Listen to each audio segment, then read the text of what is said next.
The storm had been fierce enough to rattle the thin panes of every farmhouse across the valley, but on the Hollis property, it did something far more unsettling.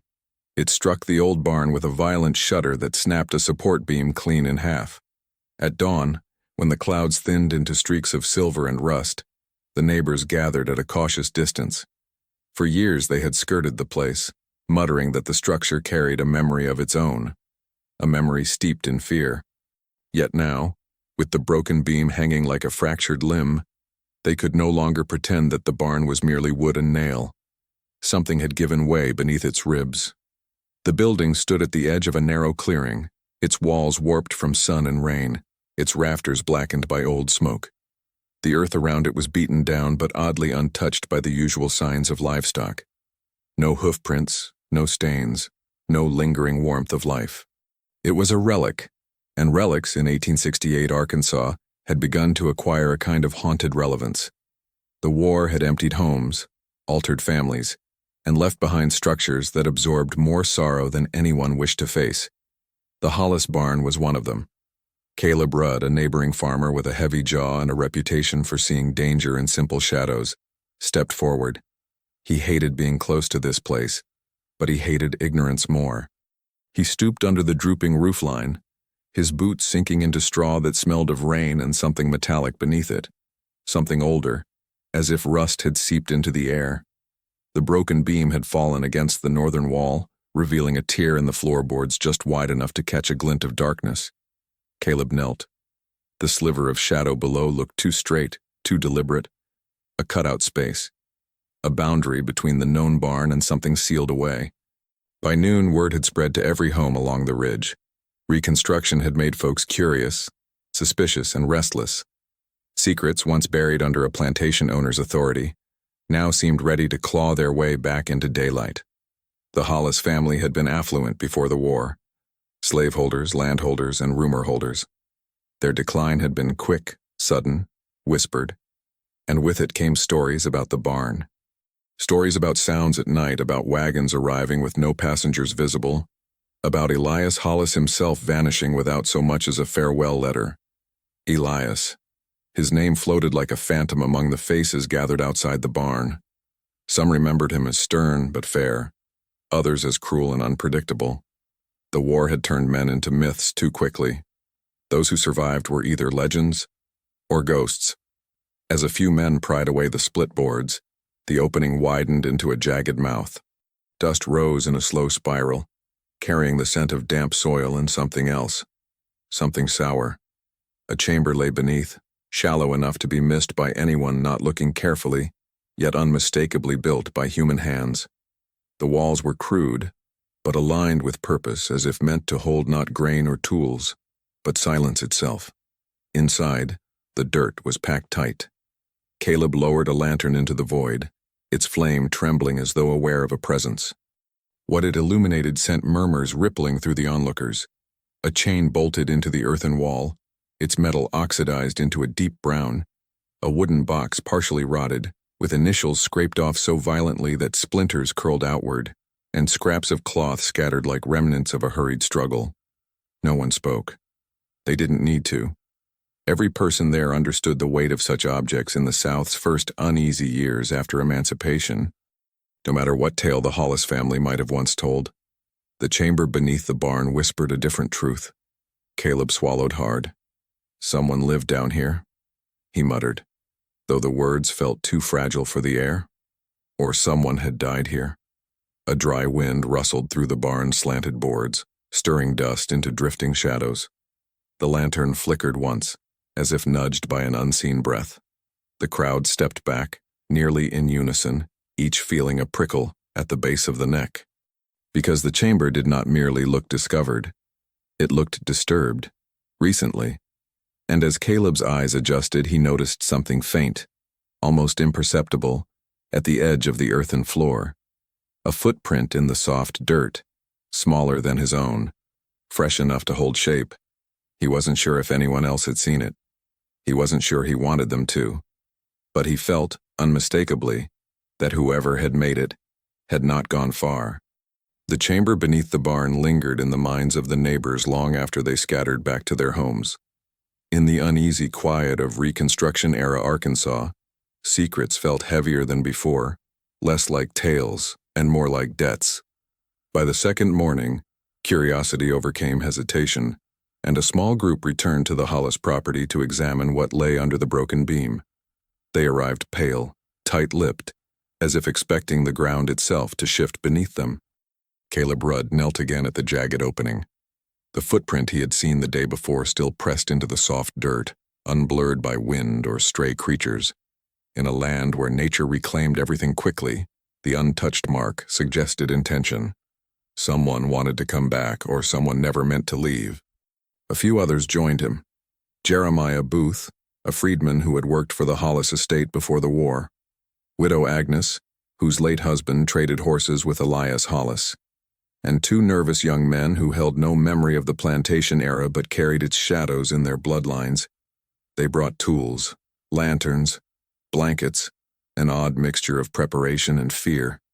Jeremiah was the first to slide down into the chamber. His boots pressed against the earth with a muted thud. The lantern in his left hand cast long ribbons of gold across the curved walls. He breathed slowly, as though the air held voices waiting to be stirred. "This wasn't for storage," he said, running his fingers along the chain bolted into the wall. "Elias never kept livestock here, and he never liked the hands wandering far from the main house." The others exchanged glances. Jeremiah rarely spoke about his years under Hollis ownership. His voice carried the weight of recollection he had long buried beneath labor and survival. "What about the box?" Caleb asked. Jeremiah crouched beside it. The initials, once carved with pride, had been scraped off with desperate force. The lid stuck, swollen from damp years. With a low grunt, he pried it open. Inside lay brittle papers curled like autumn leaves, letters perhaps, or journal pages, layered over an object wrapped in cloth. He lifted the bundle. The cloth unfurled into a faded shawl smelling faintly of lavender and mildew. Beneath it rested a silver brooch. Its pin bent, its surface scratched as if it had been clutched too tightly during a moment of fear. Widow Agnes inhaled sharply. "That belonged to Clara Hollis," she whispered. "Elias's wife." The barn seemed to tense around the words. Clara Hollis had died a year before Elias vanished, taken by fever, according to the official story. Some claimed she had wasted away from loneliness. Others murmured that the marriage was more facade than bond, frayed long before the war gnawed at the valley. Jeremiah held the brooch in his palm, its weight unsettling. "If this was hers," he said slowly, "why hide it down here?" No one answered. The group fanned out, searching for more clues. Caleb's lantern illuminated faint scratches on the earthen wall, lines crossing over one another, some curved, some straight. Not words, not quite drawings, more like marks made in confinement, counting days or resisting despair. They all felt it now. This chamber was not built for storage or secrecy alone. It was built for someone. As they studied the walls, a distant thud echoed through the barn. A single plank shifted in the rafters. Dust drifted like pale smoke. The group froze. "Wind," one of the young men muttered, though none believed it. Outside, the air was still. Jeremiah climbed out of the chamber, brooch in hand. "I know someone who might remember something. Someone who worked in the main house before Clara died," he said. "But she won't talk easy. The Hollis family. They cast long shadows." Caleb nodded. "We go to her. Tonight." As the group made plans, Widow Agnes lingered at the barn's threshold. She stared at the footprint in the chamber below, her brows tightening. "What troubles me," she murmured, "is not who made that mark, but when." The others turned to her. She swallowed, her voice barely above a breath. "Because it wasn't there last winter, I would have seen it. Someone was here, recently." A quiet fell between them, brittle as frost. But it was Jeremiah who felt the final shiver. As he stepped away from the barn, something cold brushed his shoulder. A draft, perhaps, or a breath rising from the chamber beneath. He didn't look back, but he felt, with a certainty he wished he didn't possess, that the Hollis story was not done reaching for the living. Twilight crept across the Arkansas Valley with a slow, bruised heaviness. staining the sky purple as Jeremiah Booth and Caleb Rudd made their way toward a small cabin hidden deep in the pine woods. The path was narrow, shaped by years of soft footsteps rather than wagon wheels.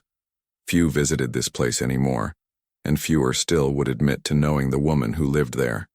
Her name was Martha Bellamy, once a house servant for the Hollis family, one of the few who had moved mostly unseen through the corridors of the main house. The war had freed her body, but her memories seemed to dwell in the same walls that had tried to confine her. Rumor held that she knew things about Elias Hollis, about Clara, about the nights when lanterns glowed in the barn long after midnight. Yet Martha had stayed silent for years. Silence was safer than truth in this part of Arkansas. Jeremiah knocked. The door creaked open as if reluctant to expose the interior. Martha stood framed in the dim light, her back hunched, yet her gaze sharp. She was older now, but her presence remained steady, immovable, like a stone buried beneath decades of heavy soil. "You shouldn't have come," she said, though she didn't close the door. Caleb stepped forward, hat in hand. "We found something, beneath the Hollis barn." Martha didn't move, but her eyes narrowed the slightest bit, a reaction so small that it felt deliberate. "Come inside," she murmured. The cabin smelled of tobacco, dried herbs, and wood smoke. A single lantern hung from a hook, swaying just enough to make shadows drag along the walls. Jeremiah placed Clara Hollis's brooch on the table. The silver caught the lantern's light with the faint sadness of an object that remembered hands, long gone. Martha's lips pressed into a thin line. She didn't touch the brooch. "That belonged to Clara," she said. "She never let it out of her sight." "Then why did we find it underground?" Caleb asked. Martha looked past them, as if watching a memory unfold across the room. "Because the barn was not built for horses," she replied softly. "It was built for secrets. Elias made sure of that." Jeremiah leaned forward. "What kind of secrets?" Martha sank into a worn chair. Her fingers twisted the hem of her apron as she gathered her thoughts, or perhaps gathered courage, as if speaking would call forth something dangerous. "Clara Hollis was sick long before the fever came for her," Martha began. "Not in the body, but in the heart. She lived under Elias's temper, his pride, his ways of making people disappear when they displeased him." Her voice trembled, but only once. "There was someone else on that property," she continued. "A young woman. She came only at night. Elias brought her through the kitchen door and Clara pretended not to see. But I saw everything. I heard the hushed arguments, the promises, the threats." Caleb shifted uneasily. "Who was she?" Martha hesitated. Her eyes glistened in the lantern glow. "She was not from around here. Elias told people she was a visiting cousin, but that was a lie. She was hidden, protected, or controlled. I never knew which. But I know he kept her close, closer than any decent man would." Jeremiah exchanged a tense look with Caleb. "And Clara?" "Clara suffered," Martha whispered. "A woman knows when she's been replaced." The room grew still. Outside, the pines rustled with a sound like murmuring voices. "There's more," Caleb pressed, "about the chamber." Martha's face paled. "The chamber was not built for her," she said. "Elias built it after Clara died, or after he said she died." Jeremiah stiffened. "Said?" Martha rose slowly, her joints protesting. She approached the window, staring out as though expecting something, to emerge from the dark. "Clara didn't die of fever," she said, each word careful, weighted. "The night she vanished, I heard a scream from the barn. A single cry, then a silence so deep I still hear it when the wind is wrong. Elias forbade anyone from entering the barn for months after. And when we finally did, the air stank of something covered up." The lantern flickered. Jeremiah felt a chill crawl up his spine. "Martha," he said quietly, "what happened to Clara?" Martha didn't turn. Her silhouette seemed carved from grief. "I don't know," she said. "But I know this. Elias Hollis was terrified of the woman he kept hidden, and whatever happened that night, Clara wasn't the only one who disappeared." A creak sounded on the porch. All three froze. Martha's whisper cut through the darkness like a shiver. He's not the only Hollis who left something unfinished. The night deepened after their visit to Martha Bellamy's cabin, yet neither Jeremiah nor Caleb found sleep. Long after they returned to their respective homes, the valley remained steeped in a heavy stillness, as though the land itself had paused to listen. The barn's secret chamber had opened a passage into memories that were never meant to see daylight again, and Martha's trembling words had only widened that darkness. By morning, gray fog coiled low around the hollows, clinging to fences and doorsteps like an omen. Jeremiah could not shake the feeling that something in the air watched him as he moved. When he reached Caleb's property, Caleb was already saddling his horse, a grim determination flattening the lines of his face. "We're going back to the barn," he said. "We need to look again, properly this time. Not just what's in the chamber, what's above it." Jeremiah nodded. "And we should bring Martha. She knows more than she said." But Martha did not come. When they arrived at her cabin, the door was latched, the window shuttered, and the chimney cold. She had left no note, no footprint, no trace at all, only the lingering scent of tobacco and lavender drifting from inside, faint as a memory slipping away. "Gone," Caleb muttered. "And she didn't leave on foot. No marks." Jeremiah stared at the forest line. Maybe she didn't want to be found.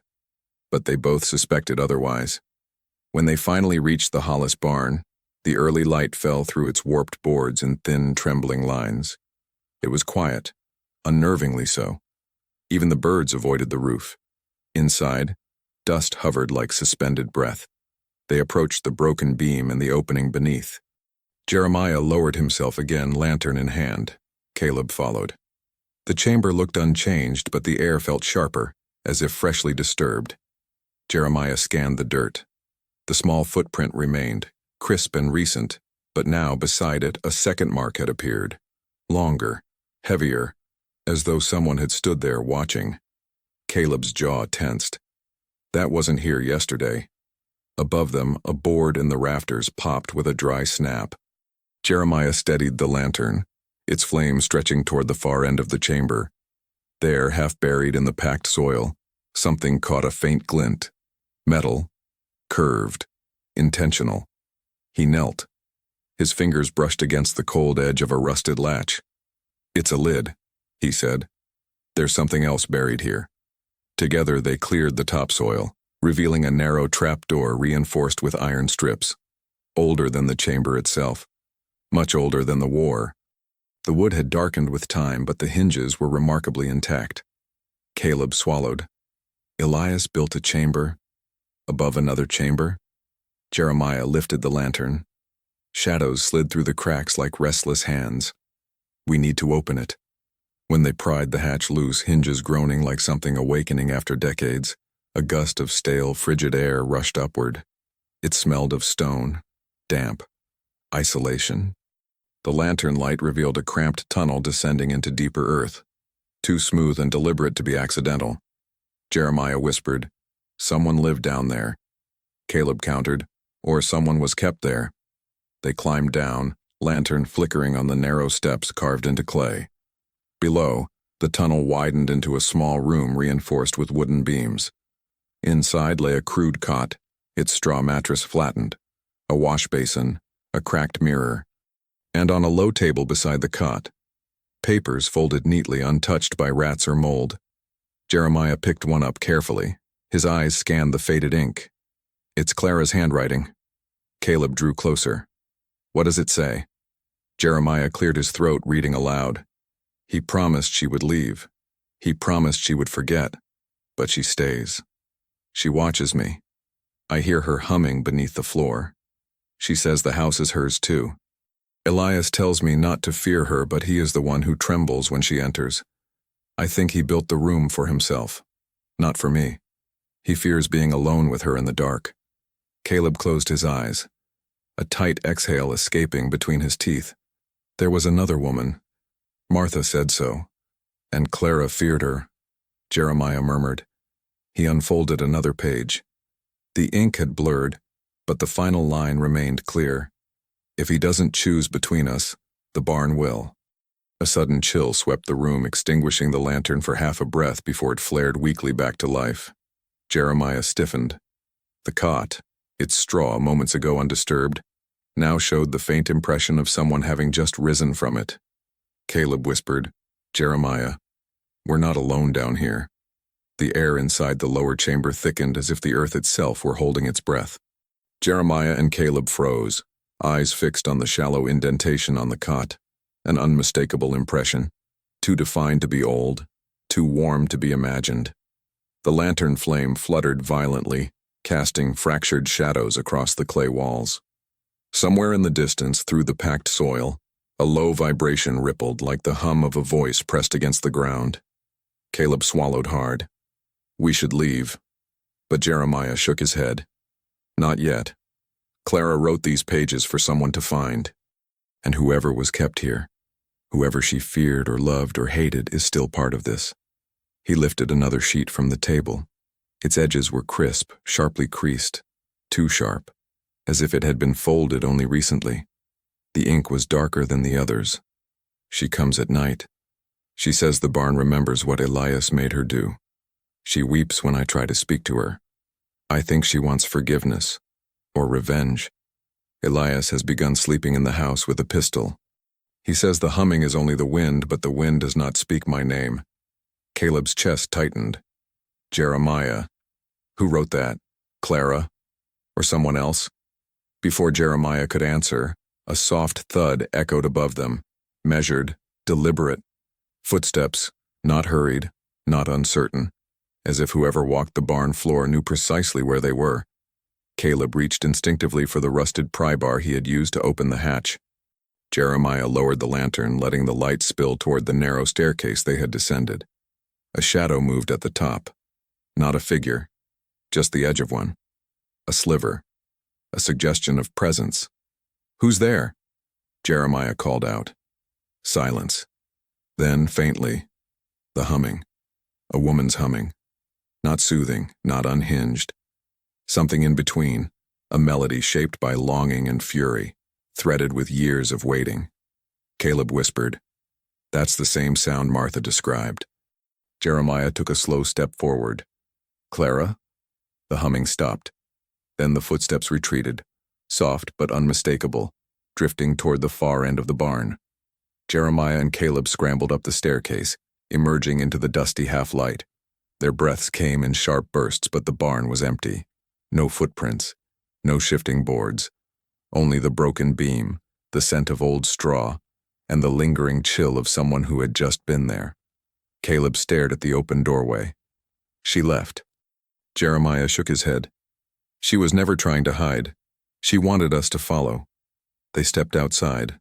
Fog pooled across the field, rolling in slow currents. Through the haze, something flickered near the main Hollis house, a pale glint like moonlight reflected on glass. Jeremiah nudged Caleb. There. The two men approached cautiously, boots sinking into dew-soaked grass. As they neared the abandoned house, they saw it, a lantern swinging gently from the porch, though no hand touched it. The flame inside burned steady, bright. Caleb's voice was barely a breath. Someone lit that. They pushed the door open. The house groaned as if waking after years of sleep. The parlor was coated in dust, the wallpaper peeling in long strips, the hearth cold. Yet on a small table near the window lay something that had not been there the day before. A journal, bound in cracked leather. Jeremiah opened it. The ink inside was unmistakably Clara's, but the last entry was dated 2 days after her supposed death. She says I must stay until he chooses. She says the land belongs to her bloodline, not mine. She says the barn will hold the truth until someone brave enough faces it. Elias fears her because he knows she is right. Tonight he will take her to the lower chamber. He says it is the only way to silence her. I begged him not to. She is human still, beneath the fury. But he would not listen. If she does not return, her anger will cling to this place forever. Jeremiah closed the journal slowly. This wasn't Clara writing about being replaced, he murmured. This was Clara warning him. Elias wasn't hiding a mistress. Caleb's breath hitched. Then who? Jeremiah lifted his gaze toward the barn, its silhouette looming through the fog like a memory refusing to fade. She was family, he said. A hidden heir. Someone whose existence threatened Elias's claim to the land. Someone he meant to erase. A cold gust swept through the open doorway, rustling the pages of the journal as if a hand brushed them softly. Caleb whispered, "Do you think she's still here?" Jeremiah didn't answer, because at that moment, quiet as the settling dust, they both heard it again rising from beneath the earth. The humming, this time closer, and no longer alone. If this story unsettled you, leave a comment with your theory about the hidden heir. Don't forget to like the video, subscribe to the channel, and share it with someone who loves dark American history. More stories like this are coming. Don't miss the next one.